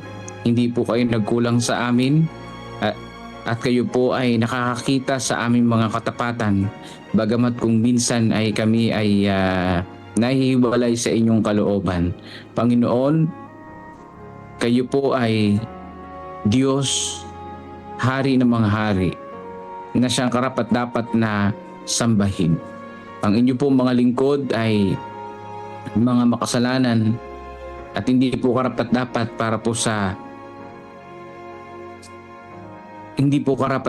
sa inyo na maglingkod. Ngunit o Diyos, kayo po ay talagang dakila, maunawain, mahabagin at mapagmahal na kami inyong binigyan ng pagkakataon upang kami ay makapaglingkod sa inyo ayon sa aming kakayanan. Kaya sa umaga po na ito, O Diyos, ang lahat ng ito, ang aming puso't isipan ay aming itutuon sa pagsamba sa inyo at hindi sa mga Diyos-Diyosan na mga bagay sa sanlibutan na ito. Ito po ang aming dalangin sa pangalan ni Jesus. Amen. Sa pagpapatuloy po ng aming panalangin, O Diyos, kami po ay nagpapasalamat sa iyo. Unang-una dahil binigyan niyo po kami ng pagkakataon na muling makasama ka sa umaga na ito. Salamat po dahil ang mga tao na kasama namin ngayon, aming mga kapatid, 234 na ngayon na nalangin na naka-join sa Zoom platform, ay in-invite ninyo ng umaga na ito na marinig ng iyong salita, na magkaroon kami ng chance na mas makilala po namin kayo, na mas makita namin ang iyong kabutihan at ang pagmamahal sa amin, na makita namin ang iyong pagnanais na ang aming mga puso ay mabago. Dakilang Diyos, salamat po. Ramdam po namin ng iyong pagmamahal.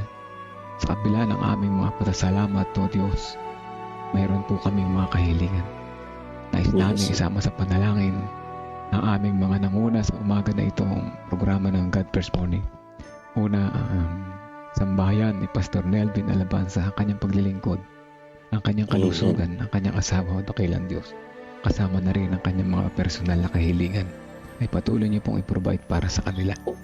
Din ang sambahayan ni Sister Clara Espina, ang sambahayan ni Pastor Noel Bornales, Pastor Dominic Carpentero, ni Brother Stanley Sawit, din naman ang sambahayan ni Pastor Gaspar Rabang, ang kanilang ministry, O dakilang Diyos, ang kanilang kalusugan, ang kanilang buong pamilya, ang kanilang mga lugar na nasasakupan, O dakilang Diyos, ay patuloy mong pagpalain ng mga blessings ng karunungan dyan sa kalangitan, na kanilang mapatuloy ang kanilang gawain na kayo ang kapartner, O dakilang Diyos. Dalangin din namin ang programang ito, ang Daily Spiritual Empowerment, God First Morning Devotional, gayon din naman ang Missional Evening, na kung saan patuloy na naghuhubog sa amin na mas mapalapit ang relasyon namin sa iyo, dakilang Diyos. Dahil ito ang tanging susi na mas lalo namin kayo makilala at kami makapaglingkod sa tunay na Diyos na tapat kailan paman. Dalangin din namin, O dakilang Diyos, ang CLPM Headquarters Project, Every Family a Builder, nawa ang mga taong nasa likod na ito ay hindi lamang tumigil sa pagsuporta sa iyong gawain sa pamamagitan nito, sapagkat ang patuloy na ang pagbago ng aming karakter ang mahalaga. Makita namin ang pangailangan ng gawain, ang pangailangan ng pagkakaisa para sa pagtatagumpay ng gawain, O dakilang Diyos, ay sama-sama naming marating ang aming mga mithiin. Dalangin din namin, O dakilang Diyos, ang first 100 days goals ng CLPM. Unang-una, mga leaders sa aming nasasakupan, makasama namin sa pag-attend dito sa Daily Spiritual Empowerment, upang sa ganun ang bawat isa ay magkaroon ng pagkakaisa na may iisang layunin, O dakilang Diyos, na abutin ang buong sanlibutan sa lahat ng sulok, sa lahat ng wika, sa lahat ng bayan. O dakilang Diyos, di namin magagawa ito sa aming sariling kakayahan, ngunit nariyan kayo para kami tulungan. Dalangin din namin ang iba pang mga mga prayer request ng mga kapatiran na narito ngayon sa aming harapan. Ang mga may karamdamang pang pisikal sa kalusugan at ang iba pa ay mga nag-recovery. Ang karamdaman ni kapatid na Matu Bobilis. Kaya din ang critical condition ni kapatid na JB Pulbosa. Kaya din ang karamdaman ng kalagayan ni kapatid na June Martin, Alice Bermejo, Elon La Rosa, Ray Ruel Merioles, si Marcos del Rosario, kasama na rin namin sa panalangin, si Irene Tabliso, Benhur Agudes, Tess Ed Cuibal, Danilo Esguera, gayon din si Gina Santos, si Tatay Cesar San Pedro, si Caitlin Gutierrez, si Caitlin Gutierrez, kaya din si Julius Kian. Presentasyon. O dakilang Diyos, ang mga kapatid namin na ito ay may mga karamdaman pang pisikal. Ang ilan sa kanila ay nasa critical na kalagayan, ang ilan sa kanila ay nagpapagaling, ang ilan sa kanila ay nasa banig ng karamdaman. Kaming lahat ay nangihingi ng iyong mapagpagaling na kamay, o dakilang Diyos. Kami nagtitiwala sa iyo bilang isang dakilang manggagamot, hindi lamang pagalingin ang kanilang pisikal na kalagayan, o dakilang Diyos, lalo higit ang kanilang espiritual na mamumuhay, o dakilang Diyos, ang pagtitiwala sa iyo tunay na magpapagaling sa amin. O higit sa lahat, o dakilang Diyos, amin din sinasama sa panalangin sa lahat ng mga nakikinig ngayon sa live na ito, nakasama namin nananalangin. Meron din po kami mga personal na kahilingan, o dakilang Diyos. Ang mga nakikinig sa Facebook Live, dito sa Zoom, alam niyo po ang laman ng aming puso at isipan sa mga sandali na ito sa aming mga kahilingan. Amin po itong sama-samang inilalapit sa iyo at pinasasalamatan agad sa una na ipagkakalob mo sa amin ang aming kahilingan kung kami magtitiwala sa iyo. Higit pa sa mga pisikal na kalagayan, karamdaman, lalong higit ang aming espiritual na sakit, o dakilang Diyos. Inyo po kaming hipuin na inyong mapagpagaling na kamay upang kami ay lubos na magtiwala sa iyo 100% sapagkat nakilala namin ang aming emptiness na wala kaming magagawa sa aming sariling kakayahan. Salamat po, o dakilang Diyos, sa pagdinig sa aming panalangin. Nagpapasalamat po kami sa inyong paggabay at sa pagpapatawad sa aming mga kasalanan. In Jesus' name we pray. Amen. Amen. Amen. Amen. Amen po. Amen. Atin pong mapapanood ang project video ng CLPM. Closing song, closing prayer ni Pastor Ang Gaspar misyon ay hindi natatapos sa ating mga iglesia. Ito ay patuloy na isinasabuhay sa ating mga tahanan, sa ating mga komunidad at sa bawat puso na nagmamahal sa Diyos. Ngayon, tinatawag tayong lahat na makiisa sa isang dakilang adhikain. Building up for mission. Ang Central Luzon Province's mission ay naglulunsad ng isang pambihirang pagtutulungan, ang CLPM Headquarters Development Partnership Campaign. Hindi lamang ito tungkol sa pagtatayo ng isang gusali, kundi sa pagtutulungan ng mga anak ng Diyos upang itayo ang tahanan ng misyon.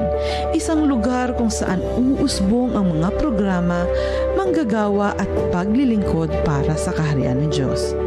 Sa ilalim ng unang pamamaraan na tatawaging 5,000 Families for the Mission Home, inaanyayahan ang bawat pamilya na maging katuwang sa gawaing ito bilang isang Mission Home partner.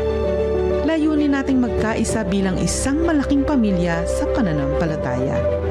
5,000 pamilya na magpapahayag ng pagsuporta sa pamamagitan ng 1,000 piso bawat buwan sa loob ng isang taon. Ang bawat pamilya ay maaaring makibahagi sa iba't ibang paraan. Una, sa tithes and offering envelope na ilalagay sa others bilang CLPM Headquarters Project. Sa bank deposit o CLPM online giving, at ikatlo sa payroll deduction para sa mga CLPM workers na nais ding maging kabahagi sa programang ito. Ang mahalaga ay sama-samang paglahok dahil sa Diyos, bawat pamilya ay mahalaga. Bilang pagkilala, ang bawat Mission Home Partner ay tatanggap ng Mission Home Partner Plaque at ang kanilang mga pangalan ay itatala sa Wall of Faith ng bagong CLPM headquarters. Ang mga iglesyang magpapakita ng lubos na pakikibahagi ay kikilalanin bilang faith builder churches.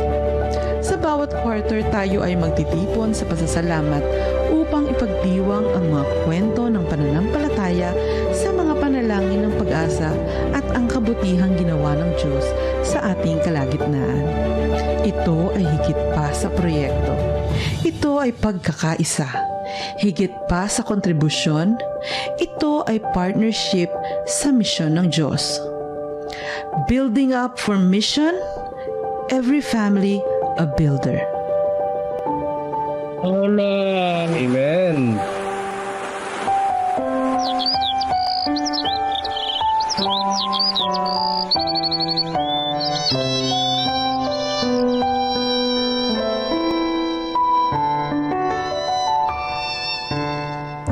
Kapag kay Kristo'y tayo'y magtatapat, sa lahat ng bagay ay magiging sapat.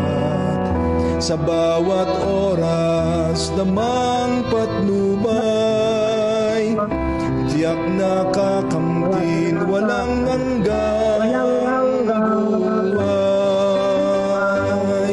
Ang Diyos ay nangako sa mga taong tapat, sa lahat ng bagay ay magiging sapat. Atin siyang purihin sa lahat ng oras, awit ng pagluwalhati ating itaas.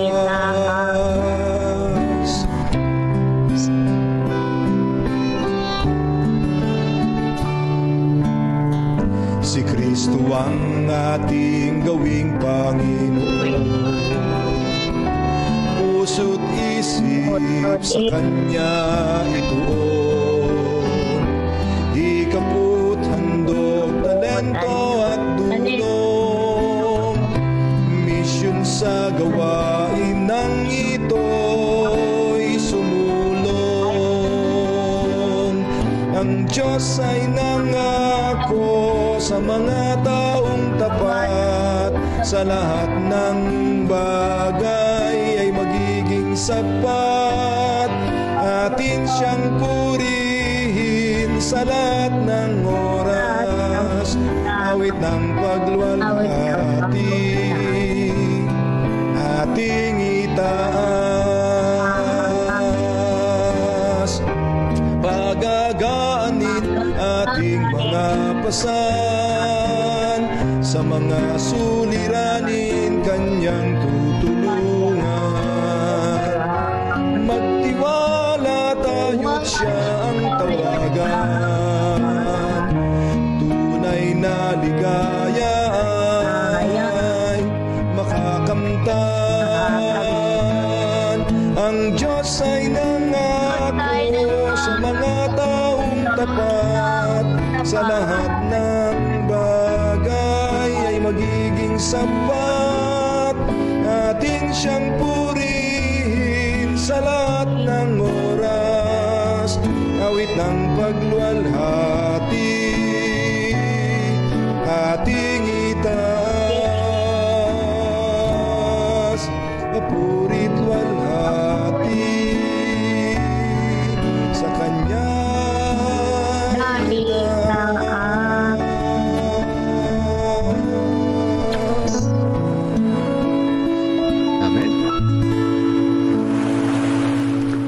Pastor Gaspar sa closing prayer po. Tayo po ay manalangin. Dakila naming Diyos, salamat po Panginoon sa ipinaranas nyo sa aming mga buhay. Lalo tigit kami po ay nagkakaisa, pumupuri at tumatanggap na naman ng pagpapalas sa umagang ito. Panginoong Diyos, nakikita po namin kung gaano kadakila sa aming mga buhay. Nakita po din ng aming mga mahal na mga kapatid dito po sa CLPM. na sila ay nagkakaisa sa tuwing umaga na magpupuri sa inyong pangalan, nagkakaisa na manalangin, at nagkakaisa na tatanggap ng iyong mga biyaya.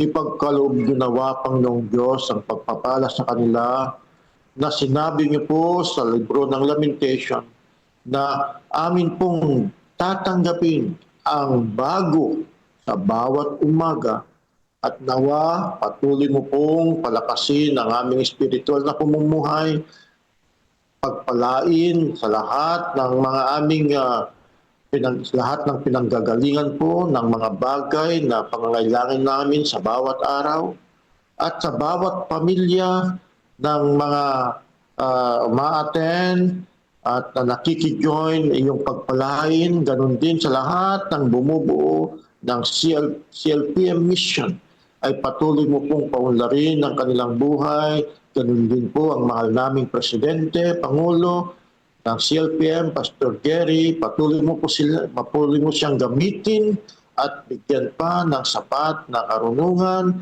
at gabayan po sila sa lahat ng mga officers ng misyon at sa lahat ng mga kaanib ng iglesia ay patuloy niyo pong ibuhos ng iyong pagpapala, bendisyon at ang pag-iingat sa kanilang buhay sa umaga at gabi. Gusto po namin i-claim ang iyong promise, Panginoon, na ang iyong bangkay na anghel ay iyong isusugo kasama namin sa lahat ng mga lugar kung saan kami pupunta. Salamat po, Panginoong Diyos, sa umagang karanasan na pinagkaloob niyo sa bawat sa amin. At salamat po sa pagtanggap ng aming mga panalangin sa oras nito at kasama na rin ang kapatawaran sa aming mga kasalanan dahil ito aming hinihiling sa pangalan ng aming Panginoon Jesus. Amen. Amen. Amen. Amen. Amen. Thank you po. Amen. Thank you po, Pastor. God bless everyone. And God bless everyone. Chat po tayo mga kapatid. Chat muna tayo. Yung ating pong CLPM mission, method and vision. Ready? Vision statement. Make disciples of Jesus Christ who live as loving witnesses and proclaim to all people the everlasting gospel that we angels in preparation for His soon return. Don't return. Our method, guided by the Bible and the Holy Spirit, And the Holy Spirit. central to God's mission, pursue His initiation. Through Christ-like living, communicating, discipling, teaching, And serving. Mga wala. Dali, ulitin natin. Ano nangyari? Ano napindot ko? Ulit po. Amen po. Vision statement. Make disciples of Jesus Christ who live as loving witnesses and proclaim to all people the everlasting gospel that we angels in preparation for His soon return. Soon return. Our method, guided by the Bible and the Holy Spirit, And the Holy Spirit. central to God's mission, pursue His initiation through Christ-like living, communicating, discipling, teaching, and serving. CLPM Vision.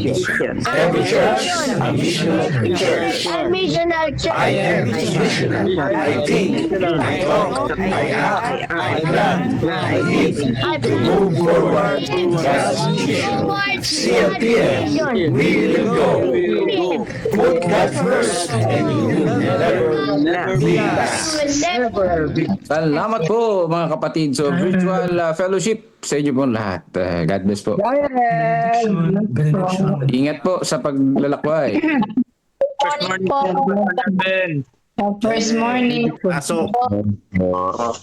Eviction.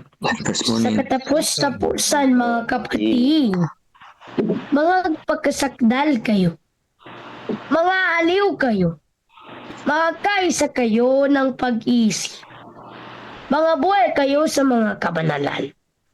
At ang Diyos na pag-ibig at ang kapayapaan ay sasayin. Ang biyaya ng Panginoon sa Kristo at ang pag-ibig ng Diyos at ang pagkikipisan ng Espiritu Santo ay sumayanawang lahat sa araw na ito. Amen. Amen. Amen. Magpapastor yung bata na yun. Amen. Malapit na po yan. Pastor Gaspar. Itong anak natin na ito. Amen po. Amen. Thank you po mga kapatid. Maraming salamat po mga kapatid. And good morning. Mag-exercise po tayo tuwing umaga. Tuwing umaga. 234. Good morning. Morning sa lahat, mga kapatid. Thank you po sa ating pong host. Sa lahat po ng participants. Good morning, Pastor Pareda. Good morning po. Prayer, ma. Thank you Good po, morning. Sir Melvin and Brother Edmond. God bless. Good morning po, Ma'am Feli. Good morning. Good morning, Jairel. Morning po, Brother Melvin and Brother Edmond. Good morning po. Ingat po tayong lahat po, mga kapatid. Good morning, Jairel. Good morning, Ma'am Feli. God bless po. Good morning. Nag-aalmusal lang. Sige po. Internet, good morning. Good morning. Good morning, sister. Good morning po. Good Ingat morning. po tayo. Bye-bye po. Love you, Jairel. Good morning, Jairel. O partner, bilangan mo na. Michelle, pengi ng almusal mo. Sa paglalakbay, Brother Ryan. 3, 2, 1. Bye. Bye. At dyan, nagtatapos po ang ating God First Morning Devotional. At tandaan mga kapatid ko, ang ating mga pagpapakala ay gamitin natin sa gawain ng Panginoon upang ito ay ma-replenish. Mga kapatid, ma-replenish. Kapag yan ay hindi natin ginamit sa tamang pamamaraan sa kalooban ng Panginoon, yan ay hindi ma-replenish ng tama.